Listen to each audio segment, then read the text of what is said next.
동아사이언스 4월 9일자 기사입니다. 고래가 암에 잘 걸리지 않는 이유는 인간이 암에 잘 걸리고 고래가 안 걸리는 이유는 사실 뭐 고래가 오래 살기 때문이라고 해요. 쥐의 경우를 보면 연간 이제 돌연변이가 발생하는 게 쥐가 800개, 인간은 1년에 47개밖에 되지 않고 고래를 연구해 보니까 예를 들어서 DNA가 조금만 손상이 돼도 금방 다시 복구가 된다는 거예요. 그래서 이 개미 사례도 나오는데 이 연구는 알렉스 케이건 영국의 웰컴 생어 연구소에서 하는 생어 동물원 프로젝트입니다. 그래서 포유류들의 이제 돌연변이 발생 류를 이제 연구를 한 거예요. 개미를 보면 여왕개미와 일개미가 유전자가 같아도 수명이 다르다는 거죠. 여왕개미가 이제 DNA가 손상이 돼도 그러니까 세포가 조금 손상이 되더라도 복구 기능이 훨씬 뛰어나기 때문에 여왕개미는 30년, 일개미는 1, 2년밖에 못 산다고 합니다. 그래서 결론은 쥐를 주로 이용하는데 암 연구에 그게 뭐 최고의 모델이 아닐 수도 있다 이렇게 이야기를 하는 거예요. 그래서 이제 고래 연구를 통해서 그 수명이 오래된 동물을 연구하는 것이 더 낫지 않느냐 뭐 이런 내용입니다. 근데 현실적으로는 불가능할 것 같아요. 왜냐하면 이제 암 연구라는 게 암에 왜 걸리는지에 대한 그런 원인 분석이라던가 이런 것도 중요하지만 결국 암을 치료하는 치료제 개발을 하는 데 있어서 그것이 생체에서 어떤 영향을 미치는지에 대한 뭘 연구를 해야 되기 때문에 고래를 대상으로 연구할 수는 없잖아요. 그래서 쥐를 주로 이용할 수밖에 없고 뭐 그렇다고 본다면 정확성에 대한 평가는 가능할 수 있겠다는 생각이 듭니다. 제가 고래 이야기를 한 김에 여러 가지 또 고래 관련된 이야기를 좀 해볼 수도 있을 것 같은데 사실 고래는 사람들이 좋아하는 동물이에요. 또 이제 서양 사람들 고래에 대한 애정도 굉장히 많고 또 반면에 고래를 막 먹거나 사냥하는 사람들도 있어요. 각 문화적인 특성이 조금 있긴 한데 고래가 수족관에 갇혀서 살기에는 그 자연 환경이 훨씬 좋고 사실은 그리고 그 동물들을 자연스럽게 데리고 온 것이 아니라 좀 잔혹하게 사냥을 해서 데리고 왔고 그리고 와서 수족관에서 생존율이 그렇게 높지 않고 자연 상태보다는 더 일찍 죽고 그게 환경적 영향, 뭐 각종 스트레스로 인해서 면역력이 저하되어서 질병이 잘 걸리고 잘 회복되지 못해서 일찍 죽고 그렇게 본다면 돌고래처럼 영리하고 건강한 동물을 데리고 와서 수족관에 가두는 것은 의미가 없는 거죠. 전시하는 것은 이제 구습이 된 것 같아요. 이제 구습이 됐는데 자, 그러면은 나머지 고래들을 어떻게 해야 될 거냐라고 했을 때, 고래에게는 자유가 필요하다. 그 다음에 고래는 해방되어야 한다. 그 다음에 고래는, 고향으로 가서 살아야 한다. 라는 말은 굉장히 어폐가 있는 말이에요. 지금 이상한 말이에요. 왜냐하면 고향이 어딘지를 몰라요. 그러니까, 우리가 어떤 생동물을 자연으로 다시 복귀를 시킨다라는 의미는 그 동물이 원래 있던 서식지, 그 서식지에는 자기 무리를 갖고 있었고 우리가 그 무리를 어떤 사람들이 인위적으로 그거를 해체시켜서 데리고 온 거잖아요. 그럼 다시 데려다 줘야 되잖아요. 근데 이게 수족관에 너무 오래 살아서 자연에서 생존할 수 있는 방법을 잘 배우지 못하고 오래 살았거나 잊어버렸거나 적응하지 못하거나 부적응성이 더 생기는 거고 그리고 자기가 살았던 무리가 아닌 곳에 들어가서는 잘도 적응하기가 어렵잖아요. 그렇기 때문에 굉장히 모순적이지만 우리는 이걸 생각해 볼 필요가 있어요.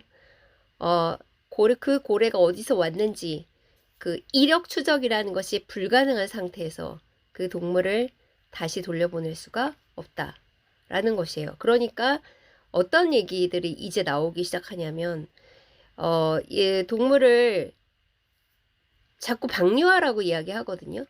근데 이 방류라는 것은 어떤 의미를 가지고 있는지 잘 모르겠어요. 굉장히 혼용돼서 사용되는 단어예요. 아까 제가 말했듯이 동물의 자유, 그 다음에 동물의 해방, 그것과 마찬가지 방류라는 것도 혼용되어서 사용되는데 야생으로 자기가 원래 살았던 서식지도 모르고 고향이 어딘지도 모르고 그 무리가 누군지도 모르는데 보내는 것은 방류라고 보기가 어렵죠. 그래서 비봉이는 어디에 있냐 라는 물음을 던질 수밖에 없어요. 제가 저번에도 북대서양 참고래의 유전체 전체를 다 분석했다라고 했는데 우리나라에 살고 있는 남방 큰돌고래 유전체 분석 같은 건 없어요. 그 연구 자체가 없고 그래서 지금 남아있는 고래들을 돌아갈 수 있는 방법이 없습니다. 더군다나 외래동물은 어디로 가라는 거죠? 벨로 가는 어디에서 원래 어디에서 왔는지도 모르잖아요. 그래서 그냥 방류하라라는 말은 그냥 우리들의 판타지예요. 인간은 판타지를 만드는 걸 굉장히 좋아하거든요. 왜냐하면 자신이 원하는 어떤 것을 투영시켜서 이제 설명을 합니다. 그래서 자유를 찾으면 좋죠. 근데 그 자유가 무슨 자유냐? 여러분 인간도 행복하거나 자유롭게 살고 있나요? 그렇지 않잖아요. 굉장히 복잡한 개념이거든요. 그러면 동물에게 자유란 무엇인가?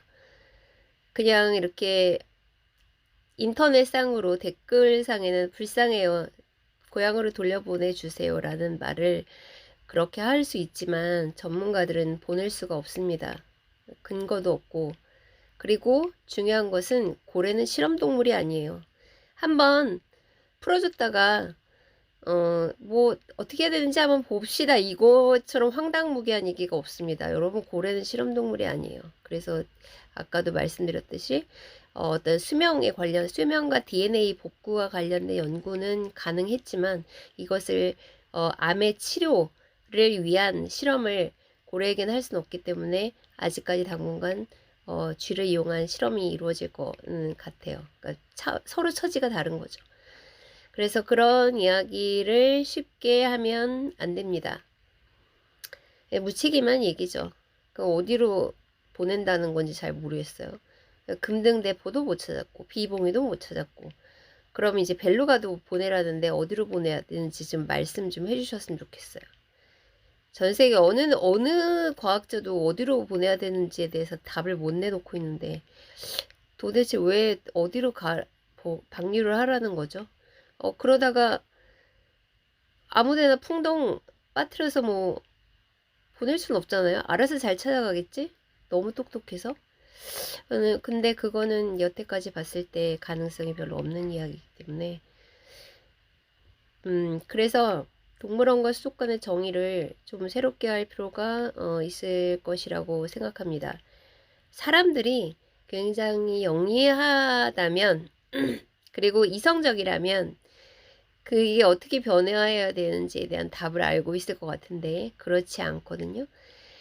그래서 수족관은 무슨 역할을 해야 되냐라고 했을 때 그냥 이렇게 종보전을 한다라고 이야기했는데 이 종보전이라는 것도 단순 번식과는 다른 거거든요. 그냥 단순히 암수가 같이 살다가 새끼 낳고 사는 것 그것이 동물의 행복이다라는 거 어떻게 자신 있게 말할 수 있어요? 인간한테도 어려운 문제이거든요. 그러니까 인간이 갖고 있는 가족관, 인간이 가지고 있는 어떤 행복 이런 것을 동물에게 투영시켜내는 것 같아요. 그래서 지금은 아무도 그렇게 이야기하지 않아요. 단순 번식이 아닙니다. 그래서 언젠가는 우리가 생태계를 복원시켜야 하는 준비를 해야 될 때 이런 기술과 연구가 되어 있지 않은 기관은 이 일을 할 수 없기 때문에 동물원과 수족관은 생태계 복원을 준비하는 기관이어야 하고 생태계를 복원시키는 과정, 그것을 준비하는 과정들을 관람객들에게 공개하게 될 때 그 공개 내용이 교육적이어야 한다는 것은 그런 의미에서입니다. 호기심을 충족시키는 것이 교육적이지 않다는 것은 앞으로 사람들은 그런 걸 더 요구할 거예요. 그래서 그런 방향 자체를 그렇게 잡는 것이 가장 현실적이다. 이렇게 볼 수 있습니다. 뭐 수족관이 다 망하면 망할 수도 없겠지만 망하는데도 시간이 많이 걸리겠지만 그냥 망하게 두는 것이 더 나을까? 이런 생각도 한번 해볼 수 있어요. 만약에 우리가 기술이 엄청 좋아져서 그들에게 적절한 고향을 다 찾아줄 수 있을 정도의 어떤 기술이 발달하게 되었다라고 한다면, 그렇게 된다면, 그때 누가 필요하냐면 그 동물들을 돌본 경험이 있는 사람들이 필요합니다. 그래서 그냥 없어진다고 없어지지도 않지만 완전히 없어지는 것도 바람직하지 않아요. 속도가 중요하다고 생각합니다. 기술과 과학적 연구 이런 것들이 축적될 수 있도록 사람들이 그거를 요구하고 그런 것이 수족관이나 동물원에서 일어날 수 있도록 그런 요구들을 한다면 그렇게 변해요. 요구하지 잘 안 하기 때문에 그런 변화를 요구한다면 방류가 아니라 다른 방식이어야 한다고 생각합니다. 예, 오늘은 과학 얘기하다가 고래 이야기 하다가 쥐 이야기 하다가 비봉 이야기까지 하였습니다. 다음에 더 자세히 더 말씀드리도록 하고요. 구독, 알림 설정, 좋아요 꼭 눌러주세요. 감사합니다.